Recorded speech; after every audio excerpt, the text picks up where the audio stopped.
أعوذ بالله من الشيطان الرجيم. بسم الله الرحمن الرحيم.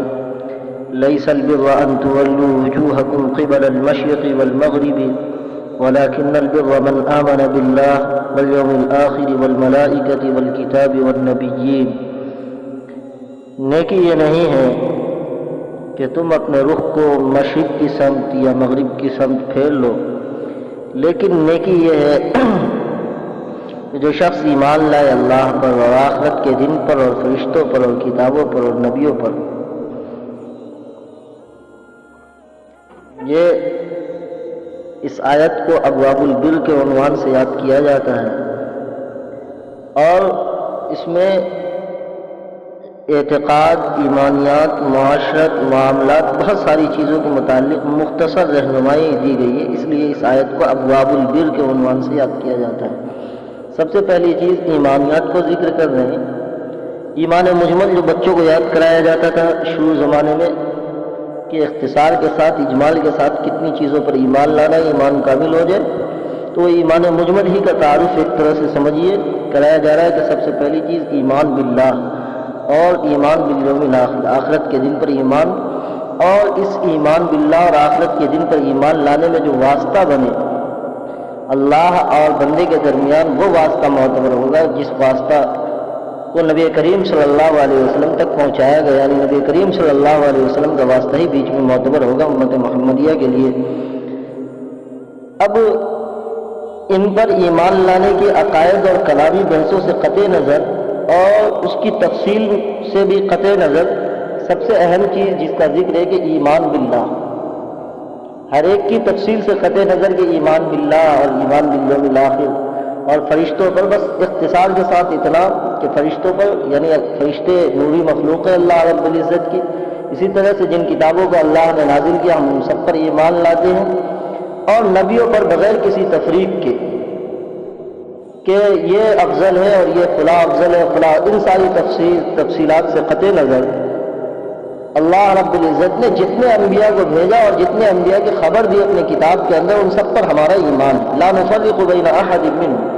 سب سے پہلی چیز ایمان باللہ کہ اللہ رب العزت پر ایمان ہو. معاف کیجیے گا، ہمارا اور آپ کا جو ایمان ہے وہ ایمان نہیں ہے.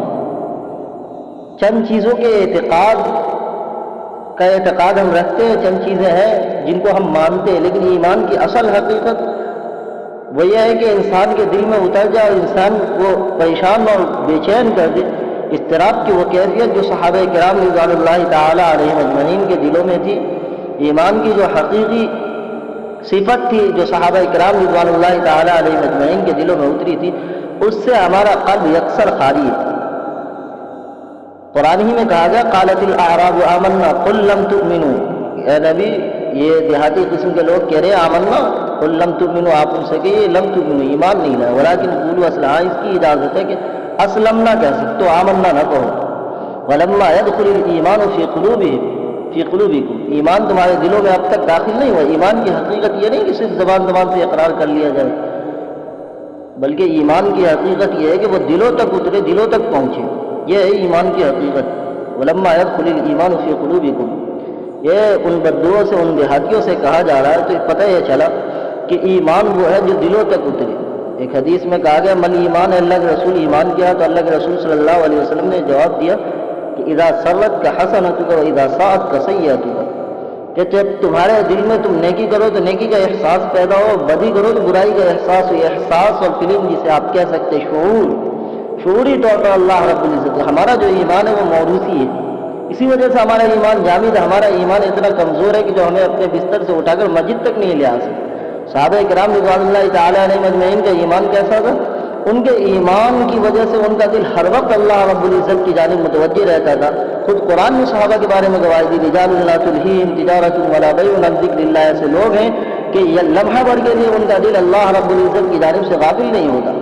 ہمارا کیا مسئلہ ہے؟ ہمارا مسئلہ یہ ہے کہ ہم پوری زندگی نماز بھی پڑھ رہے ہوتے، اہدنا الصراط المستقیم کہہ رہے ہوتے، لیکن پھر بھی دل اللہ رب العزت کی جانب متوجہ نہیں ہوتا اکثر.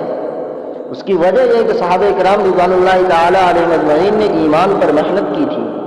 ان کا ایمان شعوری تھا. ان کو ایمان کے سلسلے میں بہت ساری پریشانیاں اٹھانی پڑی تھی، اس کے بعد ان کا ایمان اس معیار پر پہنچا تھا کہ قرآن ان کے ایمان کی گواہی دیتا، اور بعد کے لوگوں کے لیے معیار قرار دیا گیا ان کے ایمان کو کہ اگر یہ لوگ ایسا ایمان لے جیسا تم ایمان لے آئے فقد اہتدوا، تو یہ لوگ راہیاب ہو جائے۔ صحابہ کرام رضوان اللہ تعالیٰ علیہ اجمعین نے اپنے ایمان پر کتنی محنت کی، ان کا ایمان شعور کے کس درجے پر پہنچا ہوگا آپ تصور تک نہیں کر سکتے۔ ہمارا ایمان تو موروثی ہے، باپ دادا سے منتقل ہوتا چلا رہا ہے، چند چیزیں جس کو ہم پڑھتے یہ ایمان نہیں ہے، بلکہ ایمان کی جو حقیقت اللہ کے رسول صلی اللہ علیہ وسلم نے کہا کہ ایمان جب دل کے اندر اتر جاتا ہے تو انسان بے چین ہو جاتا ہے۔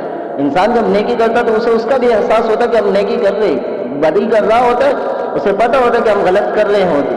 لیکن آج کتنے لوگ، کتنے فیصد لوگ ہیں ایسے جن کو یہ احساس ہو رہا ہو، وہ گناہ کرتے وقت اس بات کا بھی ان کو احساس ہو رہا ہو کہ ہم گناہ کر رہے ہیں، اللہ رب العزت کی شان میں ہم گستاخی کر رہے ہیں، ان کا احساس ہوتا ہو۔ ہم نماز پڑھتے پھر بھی ہمارے کچھ لوگ تو ہیں جن کو واقعی احساس ہوتا ہے کہ ہاں ہم نے کچھ نیکی کی، ان کے دل فرحہ اور شادہ ہوتے نیکی کرنے کے بعد، اور بدی کرنے کے بعد ان کے دل میں قدورت سی چھا جاتی ہے۔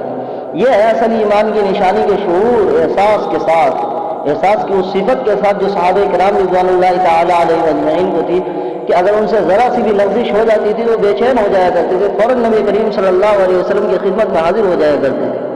یہ ایمان جب انسان کے دل میں آ جاتا ہے، اتر جاتا ہے ایمان، تو پھر وہ صفت اور وہ کیفیت انسان کے اوپر طاری ہوتی ہے جس کی مثال صحابہ کرام رضوان اللہ تعالیٰ علیہ۔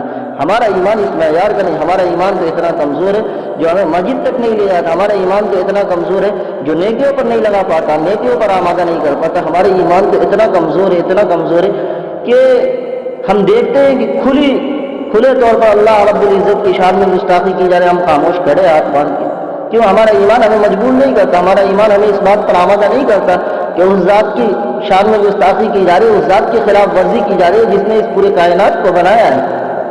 یہ ایمان کی وہ حقیقت کہ ایمان شعوری طور پر احساس کے ساتھ جب آپ نیکی کر رہے ہو، نماز پڑھنے کے بعد یہ محسوس ہو کہ ہاں ہم نے اللہ رب العزت کے ہاں سر بسجود ہوئے، ہم اللہ رب العزت کے سامنے ہم نے سجدہ کیا، تو پھر آپ کے دل میں ایک نور محسوس ہو، وہ نور جس کا ادراک صحابہ کرام رضوان اللہ تعالیٰ علیہ اجمعین کو تھا، اور وہ ترقی کرتے کرتے اس معیار پر پہنچ گئے تھے ایمان کے کہ ان کے ایمان کی گواہی قرآن دے رہا تھا۔ یہ ایسا ایمان معتبر ہے، اور اسی ایمان کی بابت کہا گیا من قال لا الہ الا اللہ دخل الجنہ، کہ جس نے لا الہ الا اللہ کہہ دیا وہ جنت میں داخل ہو جائے گا۔ ہم اور آپ جیسے ایمان، ہمارا جیسا ایمان ویسا نہیں، ایسا ایمان جیسا صحابہ کا تھا کہ لا الہ الا اللہ کہا اور لا الہ الا اللہ کے جو تقاضے ہیں اس کو انہوں نے پورا کیا۔ سبحان اللہ۔